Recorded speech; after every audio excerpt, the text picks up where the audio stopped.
Hello guys, இந்த வீடியோவில் எல்லாருக்கும் தெரிஞ்ச மாதுளப்பழம் அதை பற்றி தான் சொல்ல போகிறேன்.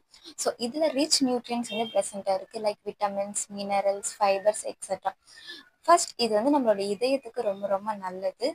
பிளட் ப்ரெஷர் வந்துட்டு கம்மி பண்ணி லிப்பிட் ப்ரோஃபைல்ஸ் வந்து அதிகப்படுத்துது.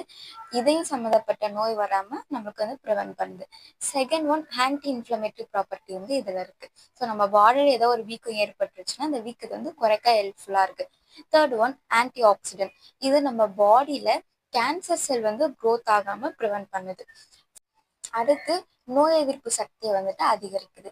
லாஸ்ட் வந்துட்டு ஃபைபர். ஸோ இதில் ப்ரெசென்ட்டாக இருக்க ஃபைபர்ஸ் வந்து நம்மளோட டைஜஸ்டிவ் சிஸ்டமோட ஹெல்த்தை வந்துட்டு இம்ப்ரூவ் பண்ணுது. ஸோ இதனால கான்ஸ்டிபேஷன், எமராய்ட்ஸ் இந்த மாதிரி ப்ராப்ளம் வந்து வராமல் பார்த்துக்கலாம். ஸோ இந்த மாதுளப்பழம் வாரத்துக்கு 3 to 4 நாள் வரைக்கும் எடுத்துக்கலாம்.